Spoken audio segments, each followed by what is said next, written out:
नमस्कार दोस्तों, विद्यार्थी लर्निंग हब में आपका स्वागत है। मैं दयानंद DN। आज आप लोगों को इतिहास जो कि जिसका पहला वीडियो मैं अपलोडेड कर चुका हूं, किरण प्रकाशन का 6000 फैक्ट के NCERT बेस्ट जो कक्षा 6 से लेके 12 तक का सार संग्रह है, उससे इसमें बहुत सारे ऐसे वन लाइनर फॉर्मेट में क्वेश्चंस है जो आपके एग्जामिनेशन पॉइंट ऑफ व्यू से काफ़ी महत्वपूर्ण है और इसकी 100% गारंटी है कि क्वेश्चन किसी भी टॉपिक से जो मैं पढ़ा रहा हूं उससे बाहर क्वेश्चन नहीं जाएंगे। तो आज का जो टॉपिक है उस टॉपिक में हम लोग इसका तीसरा वीडियो देखने जा रहे हैं, जिसमें वैदिक संस्कृति एवं उत्तर वैदिक काल को देखना है और इससे रिलेटेड जो भी फैक्ट आएंगे मैं उसे डिस्क्राइब करता हुआ चलूँगा। तो ये वन लाइनर फॉर्मेट में है, कृपया इसे देखा करें, सुने और अच्छा लगे तो दोस्तों के साथ शेयर करें, लाइक करें, कमेंट करें। तो चलिए शुरुआत करते हैं वैदिक संस्कृति की। वैदिक संस्कृति सिंधु सभ्यता के पतन के बाद जो नई संस्कृति प्रकाश में आई उसको किस नाम से जाना जाता है? तो उसको वैदिक संस्कृति के नाम से जाना जाता है और इसका जो काल खंड है वो 1500 ईसा पूर्व से लेके 600 ईसा पूर्व तक है। वैदिक सभ्यता के संस्थापक आर्य थे, इसलिए इसे आर्य सभ्यता भी कहा जाता है। यह सभ्यता मूलतः क्या थी? ग्रामीण थी या नगरीय थी? ये सभ्यता ग्रामीण सभ्यता थी।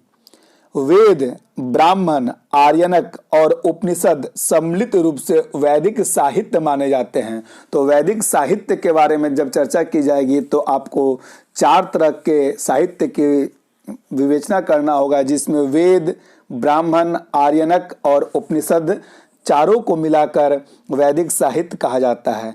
ऋग्वेद, सामवेद, यजुर्वेद और अथर्ववेद 4 वेदों को क्या कहा जाता है? तो वैदिक संहिता कहा जाता है।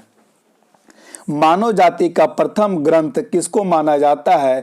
ऋग्वेद को मानव जाति का प्रथम ग्रंथ माना जाता है।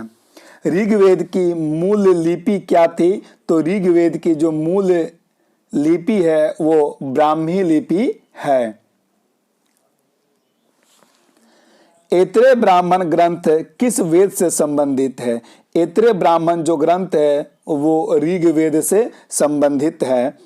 लगभग 1700 ईसा पूर्व में रचित प्रथम 3 वेदों यानी कि ऋग्वेद, सामवेद और यजुर्वेद को संयुक्त रूप से क्या कहा जाता है? तो संयुक्त रूप से इसे त्रयी या वेद त्रयी कहा जाता है, लेकिन जब इसमें अथर्ववेद को भी शामिल कर लेते हैं तो यह वैदिक संहिता कहलाता है।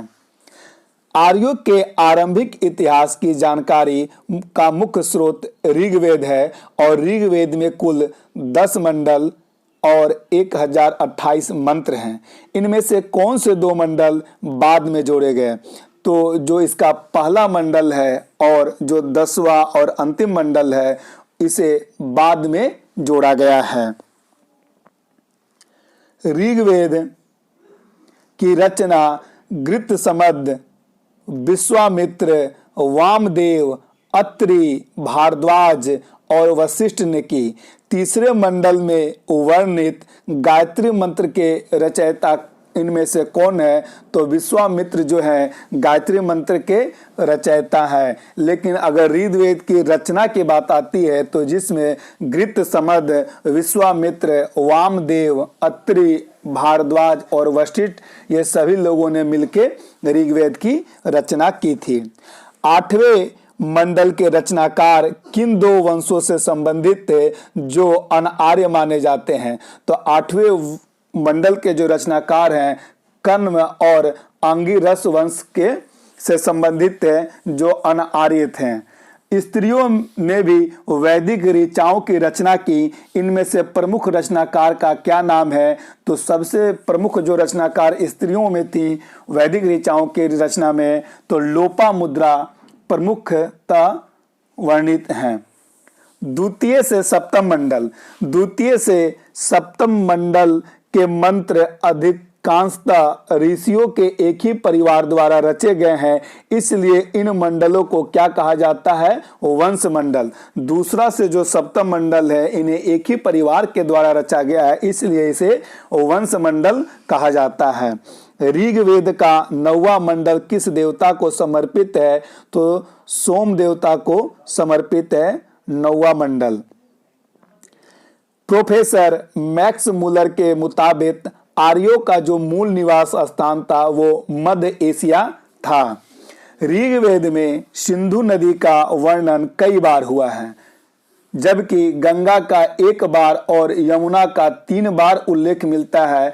तो ऋग्वेद में सरस्वती नदी क्या कहा गया है? नदी तमा कहा गया है। ऋग्वेद में जो सरस्वती नदी है उसे क्या कहा जाता है? नदी तमा। हालांकि इसके 3 नामों से जाना जाता है, नदी तमा, देवी तमा और माते तमा। ये 3 नदियों से जाना जाता है। ऋग्वेद में सरस्वती द्विशुद्धति नदियों के मध्य के प्रदेश को ब्रह्मावर्त कहा गया है। ऋग्वेद में सरस्वती और द्विशुद्धति नदियों के मध्य के प्रदेश को क्या कहा गया है? ब्रह्मावर्त कहा गया है। आर्य निवास स्थल के लिए किस शब्द का प्रयोग करते हैं? सप्त सिंधु प्रदेश का प्रयोग करते हैं। वेद मंत्रों के समूह को क्या कहा जाता है जिसमें एक देवत्व या एकार्थ का ही प्रतिपादन रहता है? तो सूक्त कहा जाता है। ऋग्वेद के 8वें मंडल में मिली हस्तलिखित प्रतियों के परिशिष्ट को क्या कहा गया है? तो परिशिष्ट को खिल कहा गया है। ऋग्वेद की किस ईरानी ग्रंथ के साथ समानता पाई जाती है? तो ऋग्वेद की जो है समानता ईरानी ग्रंथ जैन अवेस्ता से पाई जाती है। सर्वप्रथम स्तूप शब्द का जो प्रयोग है वो कहाँ मिलता है? तो सर्वप्रथम स्तूप शब्द का प्रयोग जो है वो आपको ऋग्वेद में ही मिलता है। तो चलिए आगे और क्वेश्चन को देखते हैं। सामवेद में 1603 या 1808 1810 गैर ऋचाएं हैं, यानी गाने योग, जिनमें मूल ऋचाओं की संख्या मात्र 99 है, जबकि शेष को ऋग्वेद से लिया गया है। इन ऋचाओं का गायन किस यज्ञ के अवसर पर किया जाता था? तो सोम यज्ञ के अवसर पर किया जाता था। भारतीय संगीत की उत्पत्ति किस वेद से हुई मानी जाती है? तो सामवेद से हुई मानी जाती है। यजुर्वेद एवं एक कर्मकांडीय वेद है जो कृष्ण यजुर्वेद और शुक्ल यजुर्वेद 2 भागों में विभाजित है, और इस वेद में यज्ञों के नियमों का जो वर्णन किया गया है, इस वेद के पुरोहित को क्या कहते हैं? अर्धवयु कहते हैं।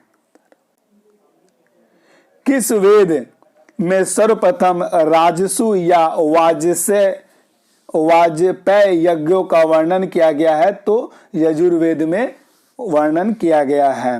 किस वेद में शैतान तथा बीमारियों को दूर करने वाले मंत्रों का उल्लेख मिलता है? अथर्ववेद में। अंतिम वेद जो अथर्ववेद है की रचना अथर्वण और अंगिरस ऋषियों के द्वारा की गई है, इसलिए इसको किस अन्य नाम से भी जाना जाता है? अथर्वांगिरस वेद। अथर्ववेद में कुरु देश की समृद्धि का अच्छा विवरण मिलता है। इसमें किसको कुरुओं का राजा कहा गया है? परीक्षित को कुरुओं का राजा कहा गया है। अथर्ववेद की 2 अन्य शाखाएं हैं, कौन? पिप्पलाद और शौनक। अथर्ववेद की जो 2 अन्य शाखाएं हैं, पिप्पलाद और शौनक, इसके किस सूक्त के द्वारा राष्ट्रीय भावना का दृढ़ता प्रतिपादन सर्वप्रथम इसी वेद में है? तो भूमि सूक्त के द्वारा। किस साहित्य में वेदों के सूक्तों की व्याख्या और धार्मिक अनुष्ठानों का वर्णन किया गया है? तो ब्राह्मण वेद में। आर्यनक में दार्शनिक सिद्धांतों के रहस्यवाद का उल्लेख मिलता है और इस साहित्य में किस तरह के गुणों पर बल दिया गया है, तो नैतिक गुणों पर बल दिया गया है। उपनिषदों को वेदांत यानी कि वेदों का अंत भी कहा जाता है और इसकी संख्या 108 है। उपनिषदों को वेदांत या वेदों का अंत भी कहा जाता है और इसकी संख्या कितनी है, तो 108 है। उपनिषदों की रचना किस भाषा में की गई है, साहित्यिक संस्कृत भाषा में की गई है। पुनर्जन्म का जो विचार सबसे पहले किस उपनिषद में आया था, तो पुनर्जन्म का जो विचार है वो सर्वप्रथम बृहदारण्यक उपनिषद में आया था। भारतीय शासन का जो प्रतीक शब्द सत्यमेव जयते किस ग्रंथ से लिए गए हैं, मुंडको उपनिषद से लिए गए हैं। वेदांगों की कुल संख्या 6 है। वेदांगों की कुल संख्या 6 है। धनुर्वेद यानी कि युद्ध कला, गंधर्व वेद संगीत, शिल्प वेद स्थापत्य और आयुर्वेद जीवन विज्ञान क्या है, उपवेद हैं। तो कौन कौन से? वेदांगों की कुल संख्या 6 है। धनुर्वेद यानी कि धनुर्वेद में युद्ध कला का चर्चा है, गंधर्व वेद में संगीत का चर्चा है, शिल्प वेद में स्थापत्य का और आयुर्वेद में जीवन विज्ञान का चर्चा है। ये सारे जो है क्या है, उपवेद हैं। स्मृतियों वैदिक साहित्य में शामिल नहीं है। इनको और किस नाम से भी जाना जाता है, तो धर्मशास्त्र के नाम से जाना जाता है। मनु स्मृति सबसे प्राचीन और प्रथम स्मृति है। मनु स्मृति सबसे प्राचीन और प्रथम स्मृति है। इसका लेखन किस काल में किया गया है, तो शुंग के काल में लगभग 200 सदी ईसा पूर्व में किया गया है।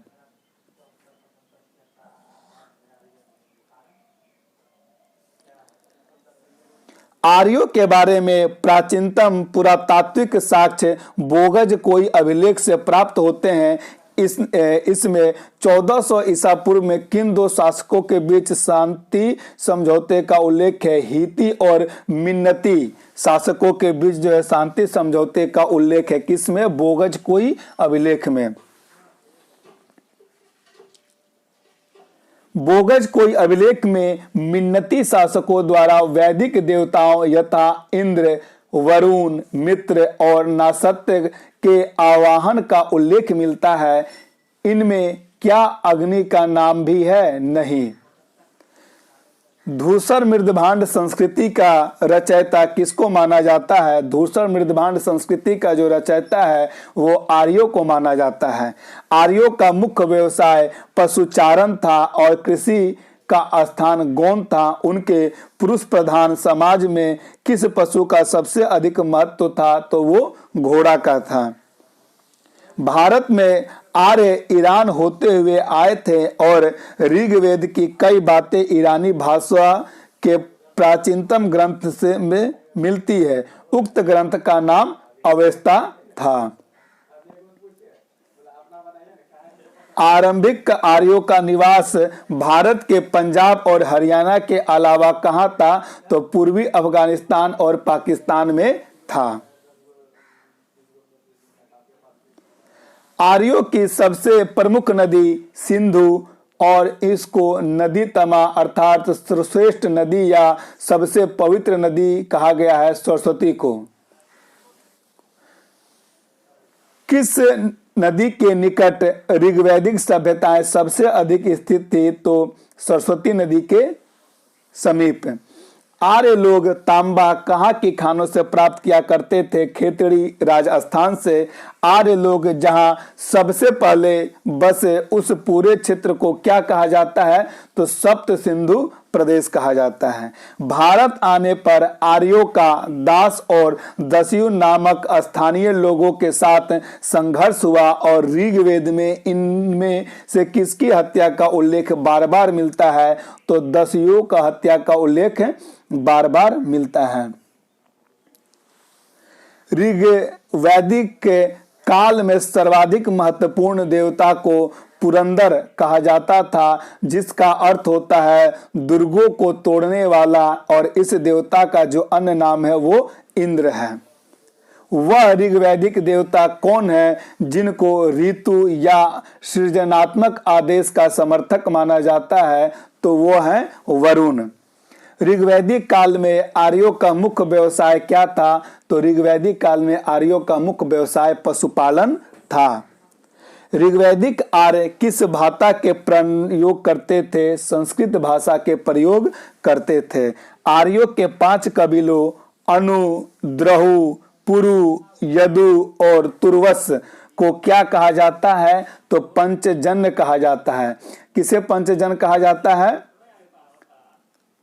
अनु, द्रहु, पुरु, यदु और तुर्वस जो 5 लोग थे उसे पंचजन्य कहा जाता है। भरत और त्रिशयु आर्यों के शासक थे। इनमें पुरोहित कौन से थे? तो वशिष्ठ थे। भरत राजवंश और 10 राजाओं यानी कि 5 आर्य और 5 अनार्य राजाओं के बीच हुई लड़ाई को किस नाम से जाना जाता है? दशराग युद्ध के नाम से जाना जाता है। परुसनी नदी यानी कि अभी जो वर्तमान में रावी नदी है उससे पहले परुसनी नदी कहा जाता था के तट पर दशराग युद्ध में भरतों के राजा सुदास की जीत हुई और प्रतिद्वंदियों के राजा कौन थे? पुरु थे। ग्राम, विश्व व जन आर्यों के कबीलाई समाज के उच्चतर इकाई थी और कई गांवों को मिलाकर उपयुक्त में से कौन सी इकाई बनती थी? तो कई गांवों को मिलाकर विश्व बनता था। ग्राम का प्रधान ग्रामनी और विश्व का प्रधान विश्वपति कहलाता था। कई विश्वों से मिलकर बने एक जन का प्रधान होता था राजा। ऋग्वेद में जन शब्द कितनी बार आया है? 275 बार। सभा, समिति, विदथ और गण आर्यों की कबीलाएं परिषद थीं और इनमें से विदथ आर्यों की सर्वाधिक प्राचीन संस्था थी। इनमें किन परिषदों में महिलाएं भी भाग लिया करती थी? तो सभा और विदथ में।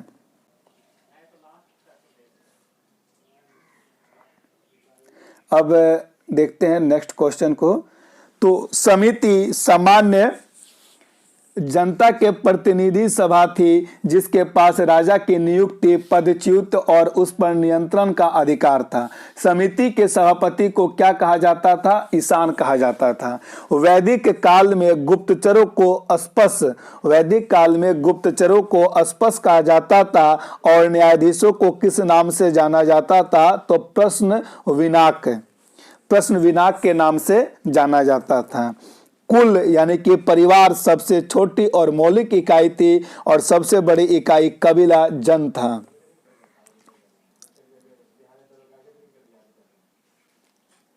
वैदिक काल में कौन सी शासन प्रणाली पद्धति प्रचलित थी जिसके तहत कभी कभी शासक का चुनाव भी होता था? राजतंत्रात्मक शासन। वैदिक काल में राजा का मुख्य कर्तव्य मवेशियों की रक्षा करना, कबीले की रक्षा के लिए युद्ध करना, धन धान्य के लिए कबीले की ओर से प्रार्थना करना और इसके बदले में प्रजा राजा को क्या देती थी? तो बलि देती थी। बलि मतलब एक प्रकार का स्वैच्छिक कर होता था। सभा, समिति, विदथ और गण ऋग्वैदिक काल की जन सभाएं थी। इनमें से किसमें विवादों का निपटारा के लिए महिला और पुरुष दोनों भाग लेते थे? तो विदथ में। वेदों में राजा का चुनाव करने की वजह से किन 2 जनसभाओं का प्रजापति को 2 दुहिता यानी पुत्रियां कहा गया है? सभा और समिति को। सभा, समिति, विदथ और गण में से सबसे प्राचीन संस्था कौन थी? तो विदथ थी।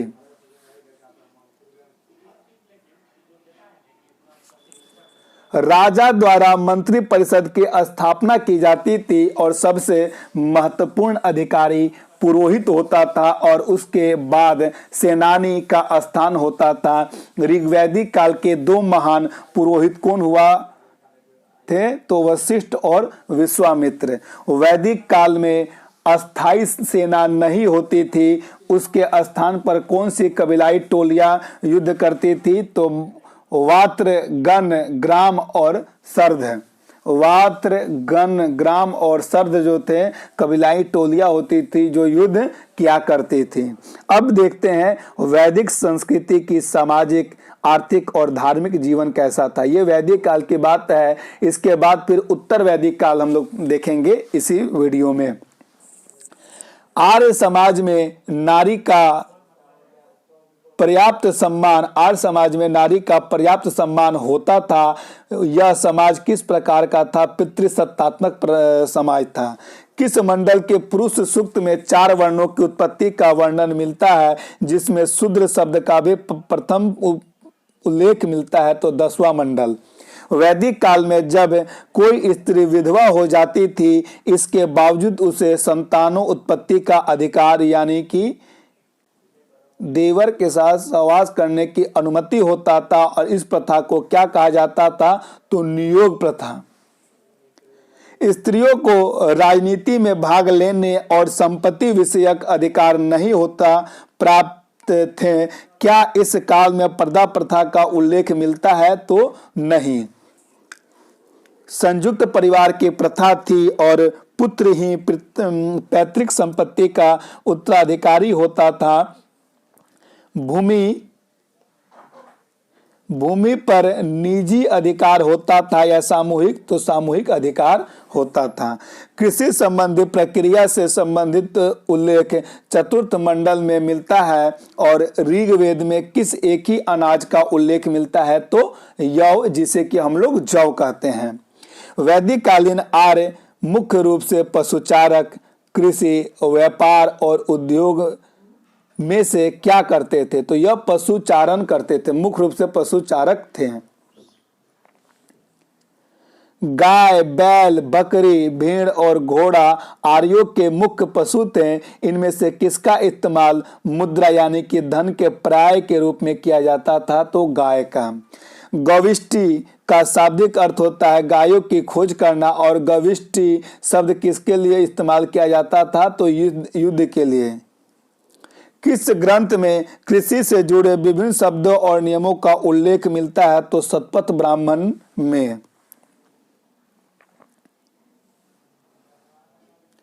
निष्क, शतमान, रजत और रुपया, स्वर्ण और चांदी की इकाइयां थी। किसका प्रयोग किसी रूप में होता था? तो मुद्रा के रूप में होता था। वैदिक समाज में पिता को पुत्र को दान देने और बेचने का अधिकार प्राप्त था। यह कथन सही है या गलत? सही है। यानी कि वैदिक समाज में पिता को पुत्र को दान देने या बेचने का अधिकार था। वैदिक समाज में परिवार में पिता, माता, गुरु और बड़ों और अतिथि का सत्कार करना 5 धार्मिक कर्तव्य माने जाते थे। इनको क्या कहा जाता था? पंच महायज्ञ।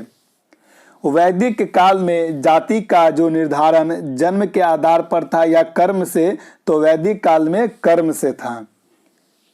प्रारंभिक वैदिक समाज योद्धा, पुरोहित और समाज जन्म में विभाजित था। बाद में इसमें किस चौथे वर्ण का उदय हुआ? तो शूद्र वंश का उदय हुआ। प्रार्थना भौतिक सुख, पशु, भूमि, पुत्र के लिए की जाती थी, और आध्यात्मिक सुख के लिए, भौतिक सुख के लिए। किसके लिए की जाती थी? तो भौतिक सुख के लिए। वैदिक काल में किन महिलाओं ने कई ऋचाओं की रचना की? तो घोषा, लोपामुद्रा और अपाला। वैदिक काल में ही गोत्र की परंपरा प्रारंभ हुई। ब्राह्मण, क्षत्रिय और वैश्य का सम्मिलित द्विज कहलाते थे। द्विज कहलाते थे। आगे देखते हैं, और क्वेश्चन को भी कुछ क्वेश्चन है जिससे हम लोग देखते हैं। 1 मिनट में तो आगे चलते हैं। ऋग्वेद में सबसे महत्वपूर्ण देवता इंद्र यानी कि वर्षा के नियंत्रक देवता थे। इनको कई किलो यानी कि पूरों को नष्ट करने के कारण किस अन्य नाम से जाना गया? पुरंदर के नाम से जाना गया। वृत्र की हत्या करने की वजह से इंद्र को क्या कहा जाता है? वृहंत, वृत्रहन। प्रकृति के प्रतिनिधि के रूप में आर्यों के देवताओं को 3 श्रेणियां थे, आकाश देवता, अंतरिक्ष देवता और पृथ्वी देवता। सूर्य, धौंस, वरुण, मित्र, पूषण, विष्णु, आदित्य आदि कौन देवता थे? तो आकाश के देवता थे। इंद्र, रुद्र, मरुत, वायु, पर्जन्य आदि अंतरिक्ष देवता थे। और अग्नि, सोम, पृथ्वी, बृहस्पति आदि किस श्रेणी के देवता थे? तो पृथ्वी श्रेणी के देवता थे। ऋग्वैदिक काल में संसार के प्राकृतिक नियमों का रक्षक, ऋतुओं का राजा आदि किसे कहा गया है? वरुण को। किसको पेय पदार्थ का देवता माना गया है? सोम को। वह महत्वपूर्ण देवता कौन थे जिनको देवताओं का पुरोहित और मनुष्यों और देवताओं के बीच का मध्यस्थ माना जाता है? अग्नि को। आर्य अग्नि की आराधना करते थे। 9वें मंडल के श्लोक मुख्यतः किस देवता को समर्पित था? सोम देवता को समर्पित था। वैदिक काल के लोगों को जौ, गेहूं और चावल जैसी फसलों का ज्ञान था। क्या वे तंबाकू के बारे में भी जानते थे? तो नहीं जानते थे। वैदिक आर्यों का प्रमुख भोजन क्या था? जौ, चावल और गेहूं। वैदिक युग में राजा अपनी जनता से जो कर वसूल करते थे उसे क्या कहते थे? बलि। आर्य सभ्यता में मनुष्य के जीवन के आयु का आरोही क्रम क्या है? तो ब्रह्मचर्य, तब गृहस्थ, तब वानप्रस्थ, तब संन्यास। कौन सी जनजाति सभा सामान्य रूप से जनजातीय सरदार मुखिया के चुनाव में शामिल होती थी? तो समिति। वैदिक काल में 8 प्रकार के विवाह प्रचलित थे। इनमें से कौन सा प्रेम विवाह था? तो गंधर्व विवाह जो था वो प्रेम विवाह था। वैदिक युग में क्या विधवा पुनर्विवाह कर सकती थी? हाँ, कर सकती थी। किस काल में जनता मुख्यतः बलि और कर्मकांड में विश्वास करता था? तो ऋग्वैदिक काल में।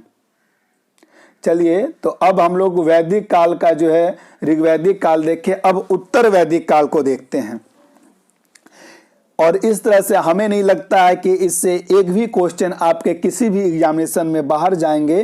तो अब देखें आगे चल के उत्तर वैदिक काल को। अगर यह वीडियो आपको अच्छा लगे तो प्लीज लाइक करें, शेयर करें दोस्तों के साथ, कमेंट करें।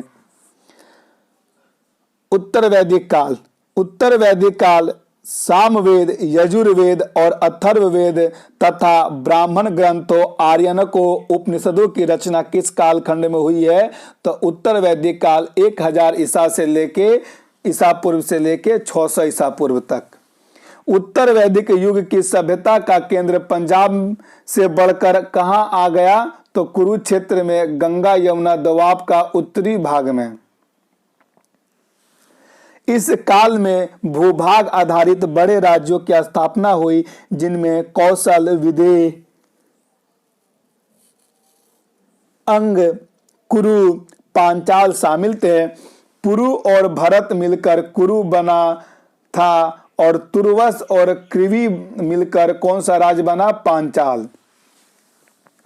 तो इस कालखंड में जो भूभाग आधारित बड़े राज्यों की स्थापना हुई जिनमें कौशल, विदेह, अंग, कुरु और पांचाल शामिल थे। और कुरु जो था वो आपका पुरु और भरत से मिलकर बना और तुर्वस और कृवि से मिलकर पांचाल बना। किस वेद में मगध के लोगों को वार्त्य कहा गया? अथर्ववेद में मगध के लोगों को वार्त्य कहा गया।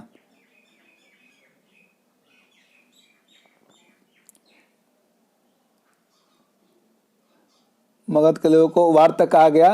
अब आगे देखते हैं।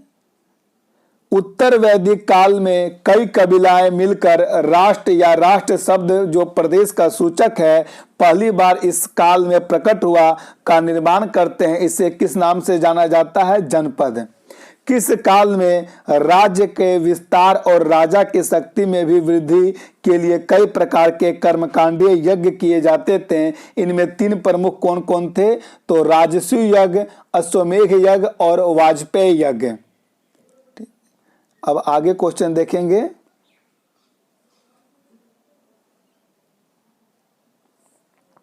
तो चलिए, अश्वमेध यज्ञ के तहत घोड़े की बलि द्वारा राज विस्तार किया जाता था। इस यज्ञ के तहत रथों की दौड़ द्वारा राजा की सर्वोच्चता स्थापित की जाती थी। वाजपेयी यज्ञ कौन सा यज्ञ राजा के राज्याभिषेक के लिए होता था, जिसके दौरान राजा रत्नियों यानी कि उच्च पदाधिकारियों के घर जाता था? तो राजसूय यज्ञ। यजुर्वेद में राज्य के उच्च पदाधिकारियों को रत्नी कहा जाता था और किस वेद में सभा को नरिष्ठा कहा गया है? तो अथर्ववेद में सभा को नरिष्ठा कहा गया है। अथर्ववेद में किसको मृत्यु लोक का देवता कहा गया है? तो परीक्षित को मृत्यु लोक का देवता कहा गया है। उत्तर वैदिक काल में रथ सेना के नायक को सूत और गांव के मुखिया को ग्रामणी और कोषाध्यक्ष को संग्रहिता कहा जाता है। भाग दूध किसको कहा जाता है? वित्त मंत्री को कहा जाता है। उपनिषद को वेदांत के रूप में भी जाना जाता है और उनकी संख्या 108 है और उपनिषद का शाब्दिक अर्थ पास बैठना होता है। आध्यात्म ज्ञान के विषय में नचिकेता और यम का जो संवाद है उपनिषद में किस उपनिषद में प्राप्त होता है? तो कंठो उपनिषद में प्राप्त होता है नचिकेता और यम के संवाद का। विश्व ईश्वर और ईश्वर मेरी आत्मा है। विश्व ईश्वर है और ईश्वर मेरी आत्मा है। यह दर्शन किस ग्रंथ में मिलता है? उपनिषद में। उपनिषद एक प्राचीन भारतीय दार्शनिक ग्रंथ माना जाता है। इसको वेदांत के नाम से भी जाना जाता है। बड़े बलिदान से जुड़े नियमों के बारे में कौन सूत्र संबंधित है? श्रुत सूत्र जो है बड़े बलिदान से संबंधित नियम है। प्रस्थान त्रयी में कौन से 3 ग्रंथ हैं? तो भागवत गीता, ब्रह्मसूत्र और उपनिषद। प्रस्थान त्रयी में सर्ग, प्रतिसर्ग, वंश, मनवंतर और वंशानुचरित्र किसके संकेतक है? तो पुराणों के संकेतक हैं। किस ग्रंथ में पुरुष मेघ का उल्लेख मिलता है? तो शतपथ ब्राह्मण में जो है पुरुष मेघ का उल्लेख मिलता है। कलिका पुराण किसका धर्म से संबंधित है? तो शाक्य धर्म से संबंधित है कलिका पुराण। अद्वैत वेदांत के अनुसार किसके द्वारा मुक्ति प्राप्त की जा सकती है? तो ज्ञान के द्वारा मुक्ति प्राप्त की जा सकती है। कर्म सिद्धांत मीमांस से संबंधित है और किस दर्शन का मत है कि वेद शाश्वत सत्य है? मीमांस का। अब उत्तर वैदिक काल का जो है सामाजिक और आर्थिक जीवन को देखते हैं। किस काल में व्यापार का विकास हुआ और व्यापारी ऋषियों श्रेणियों में संगठित हुए? उत्तर वैदिक काल में। उत्तर वैदिक काल में ऋण देने वाले को क्या कहा जाता था? कुशीदीन कहा जाता था। तांबे या कांसे के लिए किस शब्द का प्रयोग होता था? अयस शब्द का प्रयोग होता था। उत्तर वैदिक काल में लोगों को सीसा, चांदी, सोना यानी कि हिरण्य और लोहे की जानकारी थी। इनमें से किस धातु को क्या कहा जाता था? तो श्याम अयस्क। सर्वप्रथम किस उपनिषद में चारों आश्रमों का वर्णन मिलता है? जाबालो उपनिषद में चारों आश्रमों का वर्णन मिलता है, जो कि है ब्रह्मस्त्र, गृहस्थ, वानप्रस्थ और संन्यास।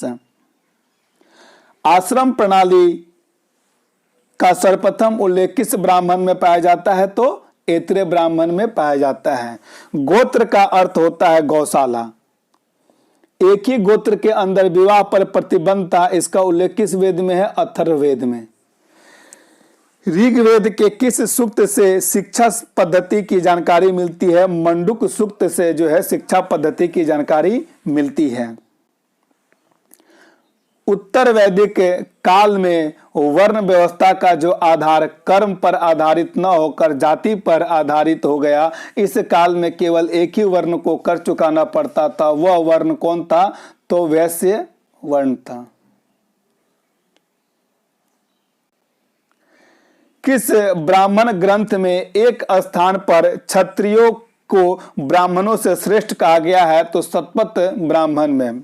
शतपथ ब्राह्मण में किसकी कथा का वर्णन है जिसमें वैश्वानर अग्नि को मुंह में धारण कर आर्य संस्कृति का सरस्वती क्षेत्र से पूर्व दिशा में सदा निरातक विस्तार किया गया है? विदेह माधव का। उत्तर वैदिक काल में स्त्रियों का पैतृक संपत्ति से अधिकार छीना गया और उसका सभा में प्रवेश वर्जित हो गया। किस ब्राह्मण ग्रंथ में पुत्री को कृपण कहा गया है? तो ऐतरेय ब्राह्मण में पुत्री को जो है कृपण कहा गया है। किस ब्राह्मण ग्रंथ में कृषि की चारों क्रियाओं जुताई, बुआई, कटाई और मढ़ाई का वर्णन है? शतपथ ब्राह्मण में जो है चारों का वर्णन है। 24 बैलों द्वारा खींचे जाने वाले हल का उल्लेख किस संहिता में मिलता है? तो काठक संहिता में मिलता है। उत्तर वैदिक काल में प्रमुख फसलें कौन सी थी? तो धान और गेहूं जो थी उत्तर वैदिक काल में फसलें थी। निष्क, शतमान, पाद, कृष्णल आदि माप की इकाइयां थी। बाट की मूलभूत इकाई कृष्णल थी और बाट की सबसे छोटी इकाई कौन थी? रत्तिका थी। व्यापार के दौरान लेन देन का जो माध्यम निष्क के अलावा किसको बनाया गया? गाय को बनाया गया था। भारत में वर्ण व्यवस्था किस लिए बनाई गई थी? व्यावसायिक श्रम विभाजन के लिए। अब देखते हैं धार्मिक जीवन। इंद्र और अग्नि जैसे महत्वपूर्ण ऋग्वैदिक देवताओं का स्थान उत्तर वैदिक काल में किन देवताओं ने ले लिया? तो प्रजापति जो सर्वोच्च स्थान लिए और विष्णु, पालक और रुद्र ने लिया। किस उपनिषद में पुनर्जन्म के सिद्धांत को पहली बार उल्लेख किया गया है? बृहदारण्यक उपनिषद में।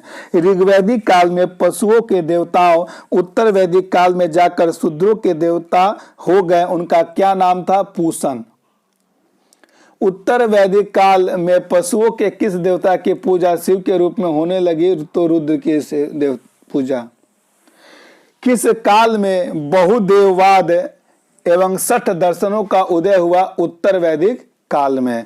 उपनिषदों में स्पष्ट रूप से यज्ञों और कर्मकांडों की निंदा की गई है और यह कथन सत्य है या असत्य? तो भाई ये सत्य है कि उपनिषदों में स्पष्ट रूप से यज्ञों और कर्मकांडों की निंदा की गई है।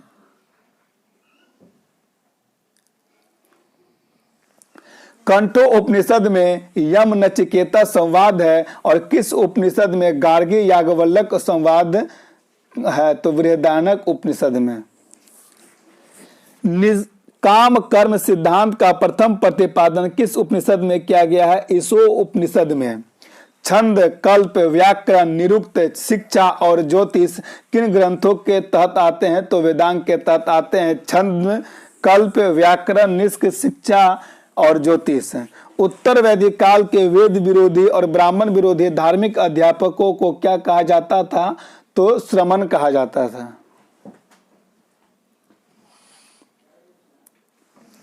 किस काल में अछूत की अवधारणा स्पष्ट रूप से उद्धत हुई थी? उत्तर वैदिक काल में। वाजसैनी किस यजुर्वेद की संहिता है? शुक्ल यजुर्वेद की संहिता है वाजसैनी। चलिए तो अब कुछ शब्दावली देखते हैं जो कि वैदिक साहित्य से रिलेटेड है। वैदिक काल में इसका उपयोग बहुत भरपूर मात्रा में किया गया है।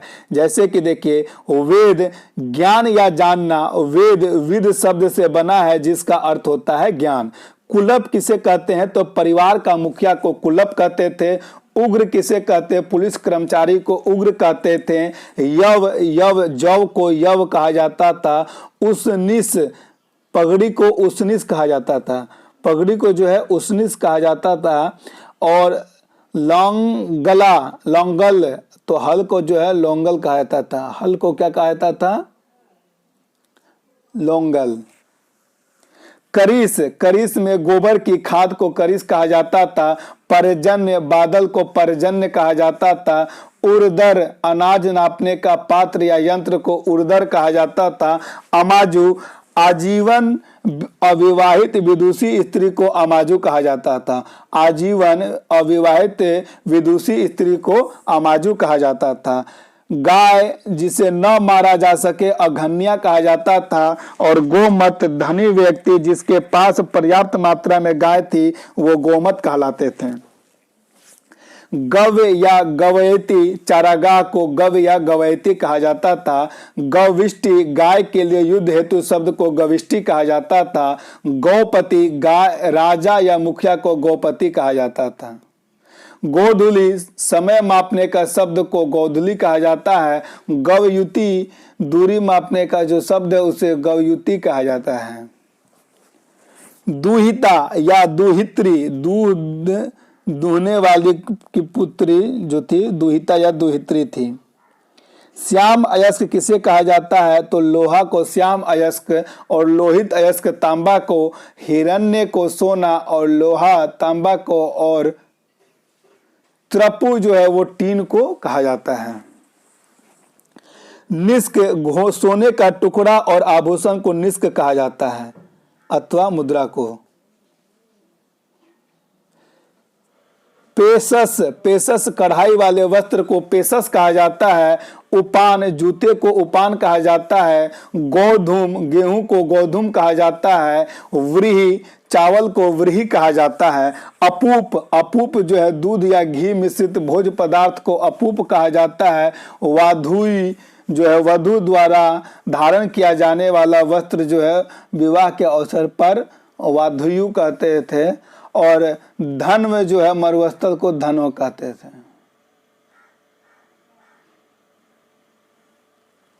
अब आगे देखते हैं तो वार्ते पतित क्षत्रिय या पतित आर्य को वार्ते कहा जाता हुआ, गिरा हुआ क्षत्रिय या गिरा हुआ आर्य को वार्ते कहा जाता है।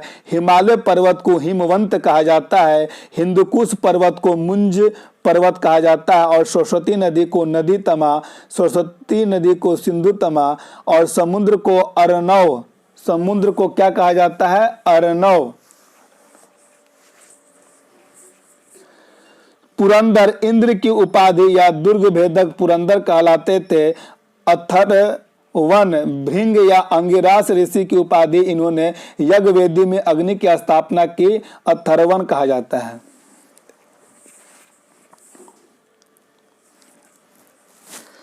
धूमकेतु तो अग्नि की उपाधि को धूमकेतु कहते हैं, और अतिथि अग्नि, अग्नि को अतिथि कहते हैं।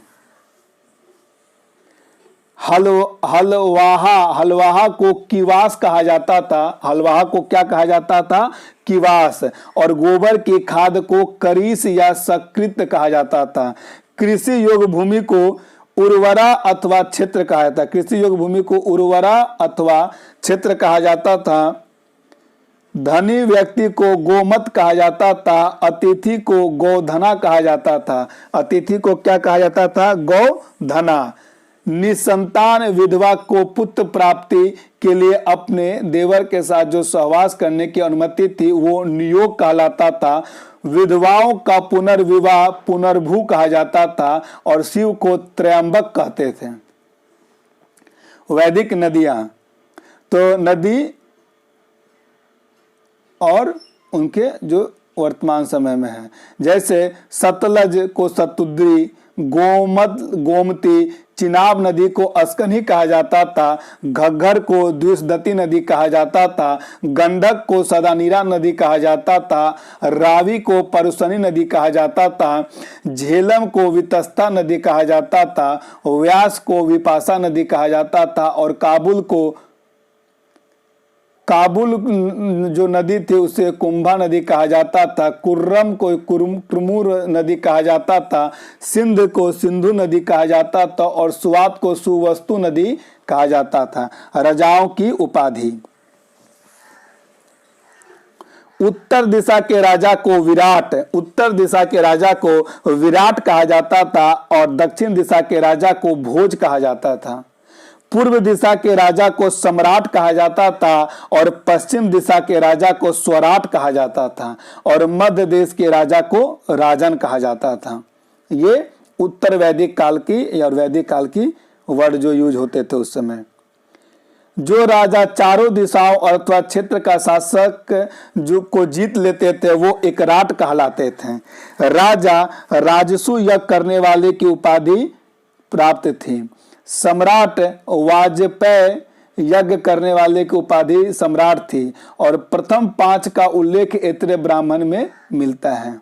ऐत्रेय ब्राह्मण में वर्णित शासन पद्धति। पूर्व साम्राज्य, पूर्व को साम्राज्य कहते थे और सम्राट वहां का राजा होता था। पश्चिम को स्वराज कहते थे और स्वराट वहां का राजा होता था। उत्तर को वैराज्य कहते थे और विराट वहां का राजा होता था। दक्षिण को भोज्य कहते थे और भोज वहां का राजा होता। मध्य को राज्य कहते थे और राजा वहां का राजा होता था। वैदिक काल के नदी देवता, वैदिक काल के देवी और देवता, नदी नहीं, वैदिक काल के देवी और देवता। तो चलिए, अगर यह वीडियो आप लोगों को अच्छा लगे तो आप इसे लाइक करें प्लीज, दोस्तों शेयर करें दोस्तों के पास। ये कंप्लीट, इसमें एक भी ऐसा वर्ड, एक भी ऐसा क्वेश्चन नहीं होगा जो आपके किसी भी एग्जामिनेशन में इससे बाहर आए। बस वहां पे जो है भाषा की गरिमा को समय, भाषा के लैंग्वेज जो है चेंज करके देते हैं। उसे आप लोगों को अभ्यास प्रश्न जब हम कराएंगे, बहुत सारे अभ्यास प्रश्न कराएंगे, उससे ये सारे प्रश्न क्लियर हो जाएंगे। सूर्य गायत्री मंत्र को समर्पित जो है, सूर्य को गायत्री मंत्र समर्पित है। रुद्र झंझा आरोग्यकारी वनस्पति और औषधियों का रक्षक रुद्र थे। यम जो मृत्यु के देवता थे। गौपालकों भटके हुए मनुष्यों और पशुओं का मार्गदर्शन पोषण करने वाले थे। सूर्य की माता अदिति थी। संगीतकार गंधर्व जो था। अरुणोदय की देवी उषा काल यानी सुबह को अरुणोदय की देवी कहते थे। और जंगल की देवी को अरण्ययानी कहते हैं। रात की देवी को रात्रि और पतन और मृत्यु की देवी को निररति। गंधर्वा की पत्नी अप्सराएं थी। गंधर्वा की पत्नी जो थी वो अप्सराएं थी। देवता और उनके विदेशी नाम, जैसे वरुण देवता को अहुर मजदा वरन ईरानी में और यूरेनस ग्रीक में कहा जाता था। अश्विन को जो है डायरोसा कोराई ग्रीक में कहा जाता था।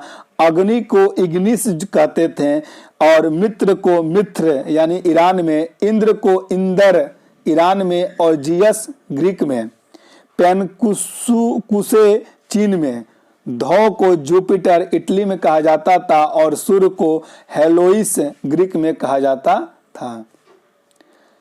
यम को एडम कहा जाता था और रुद्र को अपोलो कहा जाता था। आर्यों का जो मूल निवास था, मैक्स मूलर के अनुसार ये मध्य एशिया के रहने वाले थे। बीजी तिलक यानी कि बाल गंगाधर तिलक के अनुसार ये उत्तरी ध्रुव यानी कि आर्कटिक प्रदेश के रहने वाले थे। अविनाश चंद्र दास के द्वारा यह सप्तसेंधो प्रदेश के रहने वाले थे। गंगानाथ झा के द्वारा यह ब्रह्मर्षि प्रदेश के रहने वाले थे। दयानंद सरस्वती के द्वारा यह तिब्बत क्षेत्र के रहने वाले थे। नेहरिंग व चाइल्ड जो थे दक्षिणी रूस के रहने वाले थे। ये वेद और उनके संबंधित ब्राह्मण ग्रंथ। ऋग्वेद के जो ब्राह्मण ग्रंथ है, ऐत्रेय ब्राह्मण राज्याभिषेक के नियम और कौशितकी ब्राह्मण जो संख्यायन होती थी। यजुर्वेद के जो ब्राह्मण ग्रंथ थे, शुक्ल यजुर्वेद के शतपथ ब्राह्मण माध्यनिंदनी और कान्व और कृष्ण यजुर्वेद जो थे तैतरेय ब्राह्मण, मैत्रेयनी ब्राह्मण, कंठ ब्राह्मण और कपिस्थल ब्राह्मण जो थे वो कृष्ण यजुर्वेद के थे। सामवेद प्रोढ़ पंचविश ब्राह्मण जो थे तांडव और 60 ब्राह्मण, आर्सेन्य ब्राह्मण, मंत्र ब्राह्मण, छांदोग, जैमिनीय ब्राह्मण, छांदोग्न ब्राह्मण में जन्म विवाह संबंधित यज्ञ एवं कर्मकांडों का उल्लेख मिलता है। अथर्ववेद में गौपत ब्राह्मण पिपलाद का। ऋग्वेद अर्थात ऐसा ज्ञान जो ऋचाओं में बद्ध हो, इसको सबसे प्राचीनतम वेद माना जाता है। यह भारत की नहीं बल्कि संपूर्ण विश्व की सबसे प्राचीनतम ग्रंथ है। तो संपूर्ण विश्व के सबसे प्राचीनतम ग्रंथ कौन है? तो ऋग्वेद है।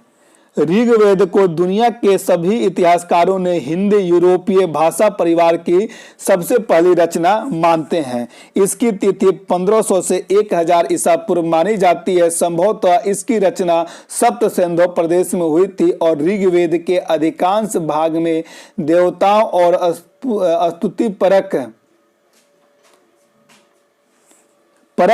ऋचाएं हैं।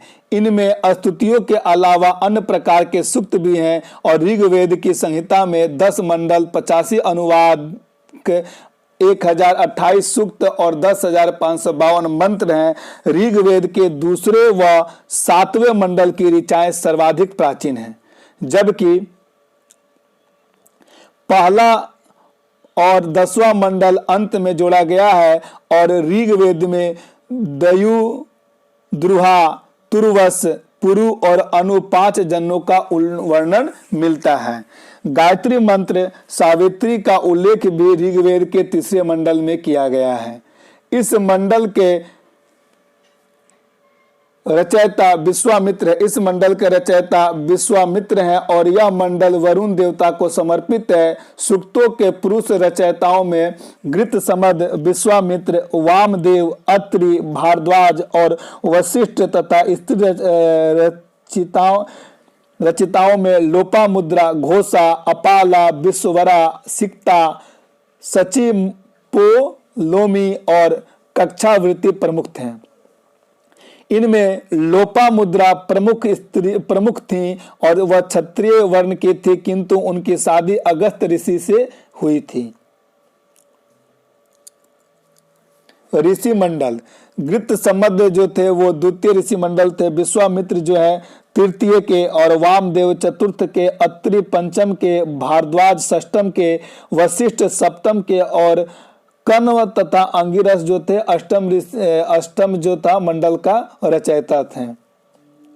ऋग्वेद में उल्लिखित कितने बार किसका उल्लेख किया गया है ये देखते हैं। इंद्र का जो उल्लेख है सबसे अधिक, इंद्र का उल्लेख 250 बार हुआ है। अग्नि का उल्लेख 200 बार हुआ है। वरुण का उल्लेख 30 बार, सभा का उल्लेख 8 बार, समिति का उल्लेख 9 बार, विदत का उल्लेख 122 बार, गंगा का 1 बार, यमुना का 3 बार, गण का 46 बार, कृषि का 33 बार, सोम का जो है 144 बार हुआ है, शूद्र का 1 बार, पृथ्वी का 1 बार, ब्राह्मण का 15 बार, क्षत्रिय का 9 बार, वैश्य का 1 बार और वर्ण का 23 बार उल्लेख हुआ है। अब देखते हैं सामवेद। साम मतलब समन धातु से निकला है जिसका अर्थ होता है लय या ताल। इस प्रकार सामवेद से तात्पर्य उन ग्रंथों से है जिसके मंत्र गाए जा सकते हैं, जो संगीतमय हो। यज्ञ अनुष्ठान हवन के समय ये मंत्र गाए जाते हैं। इसमें 1606 या 1810 ऋचाएं हैं, लेकिन सामवेद में मूल रूप से 99 ऋचाएं हैं जो शेष ऋग्वेद से ली गई है। इसका गायन सोम यज्ञ के अवसर पर किया जाता है।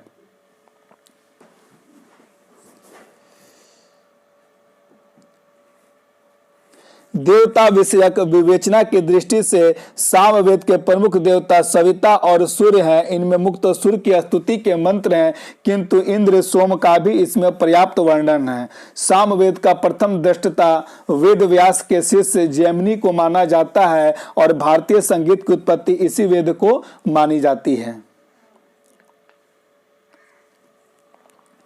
सामवेद की 3 प्रमुख शाखाएं हैं, कोथुमीय, जैमिनीय और रानायनीय। वेद गान में केवल 3 स्वरों का प्रयोग का उल्लेख किया गया है जो उदात्त, अनुदात्त और स्वरित कहलाते हैं। यजुर्वेद यजुर्वेद मूलतः एक कर्मकांडीय वेद है। इसमें यज्ञों के समय पालन किए जाने वाले नियमों का वर्णन है।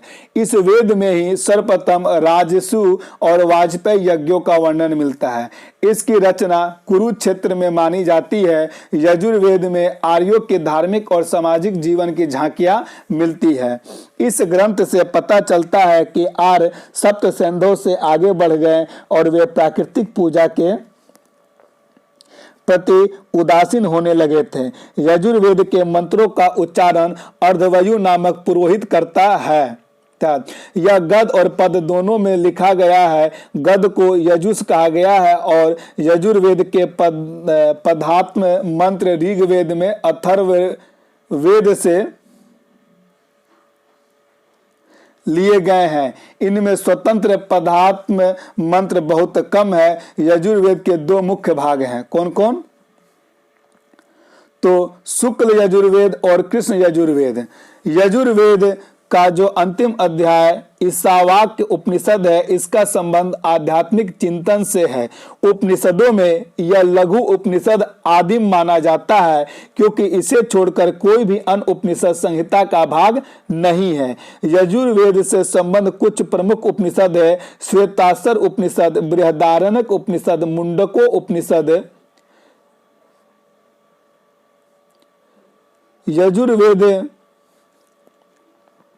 यजुर्वेद में उत्तर वैदिक युग के राजनीतिक, सामाजिक और धार्मिक जीवन की जानकारी मिलती है। इनमें वर्ण व्यवस्था और वर्णाश्रम की झांकी भी मिलती है। यजुर्वेद संहिताएं संभवतः अंतिम रचित संहिता थी जो ईसा पूर्व दूसरी शताब्दी के से लेकर पहली शताब्दी के आरंभिक सदियों के बीच का है। अब अथर्व वेद को देखते हैं। अथर्ववेद की भाषा और स्वरूप के आधार पर ऐसा माना जाता है कि इस वेद का रचना सबसे बाद में हुई है। इसके लगभग सभी स्रोत ऋग्वेद के स्रोतों के छंदों में रचित है। अथर्ववेद दैनिक जीवन से जुड़ी तांत्रिक, धार्मिक, सरोकार के वक्तव्य पूरा करते हैं। इसमें शैतान और बीमारियों को दूर करने वाले भूत प्रेत, जादू टोना का वर्णन मंत्र है। इसमें जनसाधारण को लोकप्रिय विश्वास और अंधविश्वासों का वर्णन है। इसे लगभग 1000 ईसा पूर्व का माना जाता है और इसमें रचना अर्थवन और आंगिरस ऋषि द्वारा की गई है। इसलिए अथर्ववेद को अथर्वांगिरास वेद भी कहा जाता है। और इस ब्रह्म वेद और भेषज वेद यानी कि आयुर्वेद, चिकित्सा, औषधि आदि का वर्णन के कारण भी कहा जाता है। पृथ्वी सूक्त इस वेद का अति महत्वपूर्ण सूक्त है। इस कारण से इसे महिवेद भी कहते हैं। अथर्ववेद में कुल 20 कांड, 730 सूक्त और 5987 मंत्र हैं।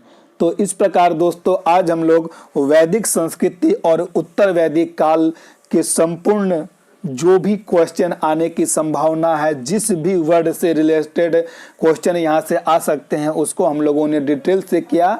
अब जब कभी हम लोग इसके जो बहुत सारे क्वेश्चन को एक साथ करेंगे तो वहाँ पे उसके पूछने के तरीका, कोई क्वेश्चन जो भाष्ट बनाया जाता है कैसे उसे ज़्यादा भाष्ट बनाया जाता है, ये सारे जब हम लोग उसके क्वेश्चन आंसर को करेंगे तो फिर वहाँ पे कंप्लीट हो जाएगी। इस तरह से इससे बाहर एक भी क्वेश्चन आने की संभावना नहीं है।